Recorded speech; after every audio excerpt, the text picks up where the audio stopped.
नमस्कार सभी साथियों को। हिंदी साहित्य की क्लास में आप सभी का स्वागत करती हूँ, अभिनंदन करती हूँ। और आज के शस्त्र की परिचर्चा को शुरू करते हैं।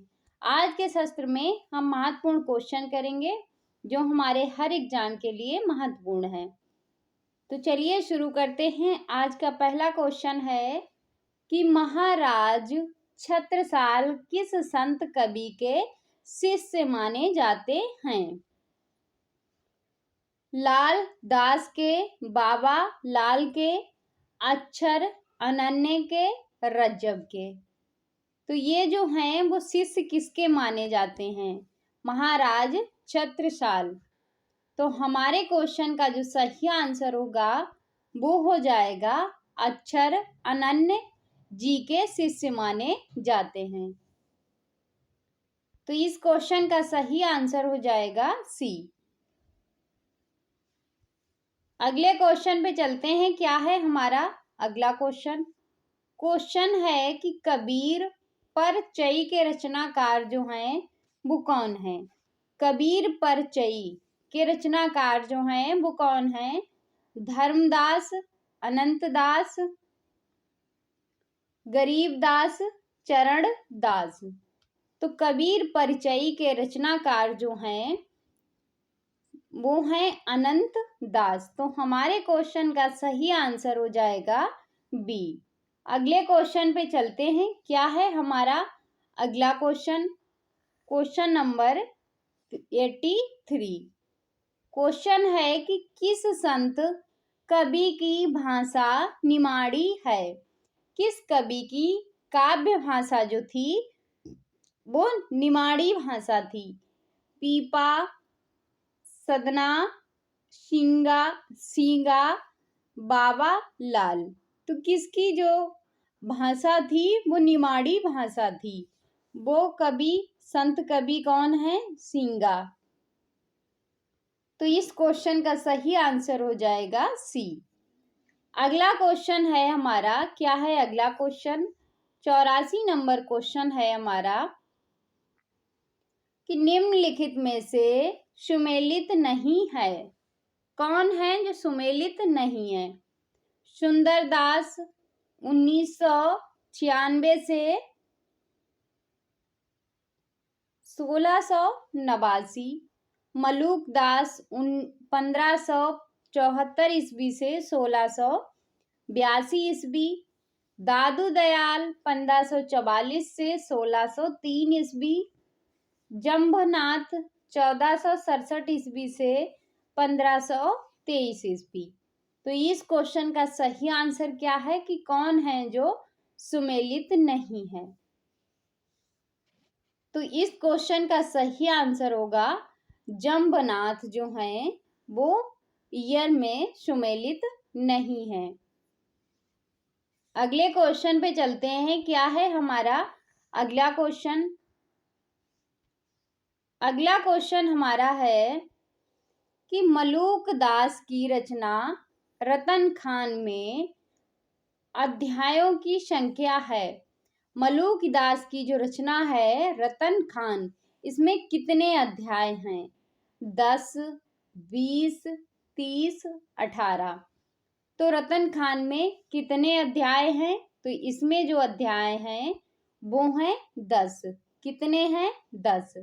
तो इस क्वेश्चन का सही आंसर हो गया ए। अगला क्वेश्चन है हमारा 86 कि किस संत कवि के सत्संग स्थल अलख दरीबा, क्या है? अलख दरीबा के नाम से प्रसिद्ध है। किस कवि का सत्संग स्थल जो है अलख दरीबा के नाम से प्रसिद्ध है? वो कवि कौन से हैं? सुंदरदास, दादू दयाल, रज्जब, नानक। तो अलख दरीबा के नाम से किस संत का सत्संग स्थल प्रसिद्ध है? तो वो हैं दादू दयाल। कौन है? दादू दयाल। तो इस क्वेश्चन का सही आंसर हो जाएगा बी। अगले क्वेश्चन पे चलते हैं। अगला क्वेश्चन है कि घीव दूध में रमी रहा घीव दूध में रमि रहम व्यापक सभई ठौर, किस संत की ये पंक्ति है? जंबुनाथ की, दादू दयाल की, नानक की या कबीर की? तो ये जो पंक्ति है वो किस कवि की है? ये है दादू दयाल की पंक्ति। किसकी है? दादू दयाल की। तो इस क्वेश्चन का सही आंसर हो जाएगा बी। अगला क्वेश्चन है हमारा, क्या है अगला क्वेश्चन? क्वेश्चन है अनभैव वाणी काया बेली किस संत की कवि की रचनाएं हैं? किस संत कवि की ये रचनाएं हैं? अनभैव वाणी और काया बेली, कबीर की, जंबुनाथ की, दादू दयाल की, सुंदरदास की। तो इस क्वेश्चन का सही आंसर जो है वो क्या हो जाएगा? इस क्वेश्चन का जो सही आंसर है वो हो जाएगा दादू दयाल। तो इस क्वेश्चन का सही आंसर हो गया सी। अगले क्वेश्चन पे चलते हैं। क्या है हमारा अगला क्वेश्चन? क्वेश्चन है कि किस संत कवि को दूसरा शंकराचार्य कहा जाता है? किस संत कवि को दूसरा शंकराचार्य कहा जाता है? कबीर को, नानक को, सुंदरदास को, हरिदास निरंजनी को? तो इस क्वेश्चन का सही आंसर जो है वो क्या हो जाएगा? सुंदरदास को है दूसरा शंकराचार्य कहा जाता है। तो इस क्वेश्चन का सही आंसर हो जाएगा सी। अगले क्वेश्चन पे चलते हैं। क्या है हमारा अगला क्वेश्चन? क्वेश्चन है कि इश्क अल्लाह की जाति, इश्क अल्लाह की जाति, इश्क अल्लाह को रंग, इश्क अल्लाह मौजूद है, इश्क अल्लाह को अंग। किस संत कवि की ये पंक्ति है? रज्जब की, लालदास की, दादू दयाल की, गरीबदास की। इश्क अल्लाह की जाति है, इश्क अल्लाह को रंग, इश्क अल्लाह मौजूद है, इश्क अल्लाह को अंग। तो ये जो है किसकी पंक्तियां हैं, किस कवि की हैं? तो ये हैं दादू दयाल की। तो इस क्वेश्चन का सही आंसर हो गया सी। अगला क्वेश्चन है हमारा, क्या है अगला क्वेश्चन? 1455 साल गए चंद्र बार एक ठाठ ठये, जेठ सुदी बरसायत को पूरनमासी प्रगट भये। कबीर के जन्म से संबंधित ये पंक्तियां किस रचना से प्राप्त होती हैं? भक्तमाल की टीका से, कबीर चरित्र बोध से, कबीर परचयी से या भक्तमाल से? 1455 साल गए चंद्र भार एक ठाठ ठये, जेठ सुदी बरसायात को पूरनमासी प्रगट भये। कबीर के जन्म के समय ये पंक्तियां जो हैं किस रचना से प्राप्त होती हैं? तो ये हैं कबीर चरित्र बोध से। किससे? कबीर चरित्र बोध से। तो इस क्वेश्चन का सही आंसर हो गया बी। अगला क्वेश्चन है कि निम्नलिखित में से कबीर का जन्म स्थान मगहर मानने वाले आलोचक जो हैं वो कौन है? श्याम सुंदर दास, परशुराम चतुर्वेदी, प्रभाकर माचबे, पीताम्बर दत्त बड़वाल। तो कबीर का जन्म स्थान मगहर मानने वाले जो आलोचक हैं वो हैं पीताम्बर दत्त बड़वाल। तो इस क्वेश्चन का सही आंसर हो जाएगा डी। अगले क्वेश्चन पे चलते हैं। क्या है हमारा अगला क्वेश्चन? क्वेश्चन है कबीर की कविता पूर्वी हिंदी का रूप लिए हुए है। ब्रज भाषा, खड़ी बोली, राजस्थानी व पंजाबी भाषा का प्रभाव उन पर पड़ा है। कथन जो है किस आलोचक का है? कबीर की कविता जो है पूर्वी हिंदी का रूप लिए है और ब्रज भाषा, खड़ी बोली, राजस्थानी व पंजाबी भाषा का प्रभाव भी है। ये जो कथन है वो किसने कहा है? बच्चन सिंह ने, राम कुमार वर्मा ने, सिद्धनाथ तिवारी ने, वासुदेव सिंह ने। तो ये बात कहने वाले विद्वान हैं वो कौन है? डॉक्टर राम कुमार वर्मा। तो इस क्वेश्चन का सही आंसर हो जाएगा बी। अगले क्वेश्चन पे चलते हैं। क्या है हमारा अगला क्वेश्चन? क्वेश्चन है, मन मेरी सुई तन मेरा धागा, किस संत कवि की पंक्ति है? नामदेव की, रैदास की, सदना की या कबीर की? तो ये जो पंक्तियां हैं वो किस कवि की हैं? नामदेव की। तो इस क्वेश्चन का सही आंसर हो जाएगा ए। अगला क्वेश्चन है, क्या है हमारा अगला क्वेश्चन? क्वेश्चन है कि कबीर का अक्खड़पन उनके विनय को सुरक्षित रखता है। कबीर का अक्खड़पन उनके विनय को सुरक्षित रखता है। कथन किस आलोचक का है? कथन जो है वो किस आलोचक का है?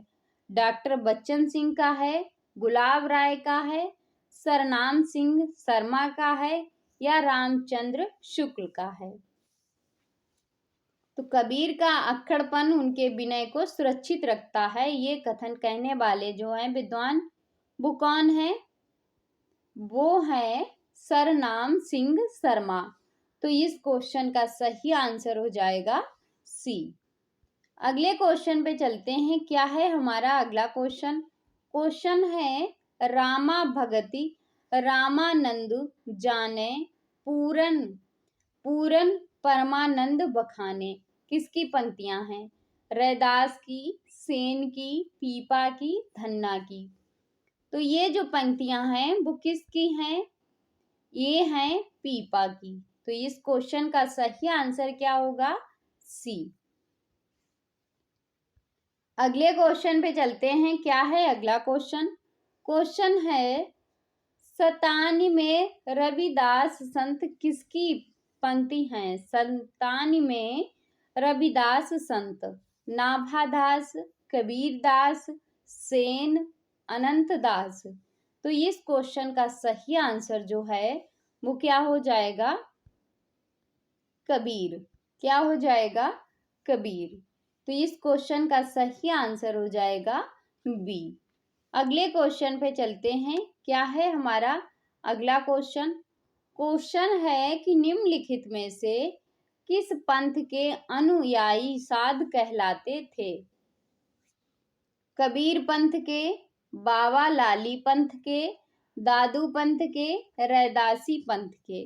तो इस क्वेश्चन का सही आंसर क्या होगा कि किस पंथ के अनुयायी साध कहलाते थे? तो इस क्वेश्चन का सही आंसर जो होगा वो क्या हो जाएगा? रैदासी पंथ। तो इस क्वेश्चन का सही आंसर हो जाएगा डी। अगले क्वेश्चन पे चलते हैं। क्या है हमारा अगला क्वेश्चन? क्वेश्चन है कि रज्जब बाड़ी 1963 ईस्वी के संपादक जो हैं वो कौन हैं? रज्जब बाड़ी 1963 के संपादक हैं कौन हैं? श्याम सुंदर दास, माता प्रसाद गुप्त, डॉक्टर ब्रजलाल वर्मा, परशुराम चतुर्वेदी। तो इस क्वेश्चन का सही आंसर जो है वो क्या है? डॉक्टर ब्रजलाल वर्मा। कौन है? डॉक्टर ब्रजलाल वर्मा। अगला क्वेश्चन है, आज का लास्ट क्वेश्चन है कि किस आलोचक ने दादू दयाल को कबीर के पुत्र कमाल का शिष्य बताया है? किस आलोचक ने दादू दयाल को कबीर के पुत्र कमाल का शिष्य बताया है? बिल्सन ने, सुधाकर द्विवेदी ने, बाबूराम सक्सेना ने या उदय नारायण तिवारी ने? तो इस क्वेश्चन का सही आंसर जो है वो क्या हो जाएगा? किस आलोचक ने दादू दयाल को कबीर के पुत्र कमाल का शिष्य बताया है? तो वे हैं सुधाकर द्विवेदी ने। किसने बताया है? सुधाकर द्विवेदी ने। तो इस क्वेश्चन का सही आंसर हो गया बी। तो आज के शस्त्र को यहीं पे समाप्त करते हैं। मिलते हैं अगले शस्त्र में, तब तक के लिए जय हिंद।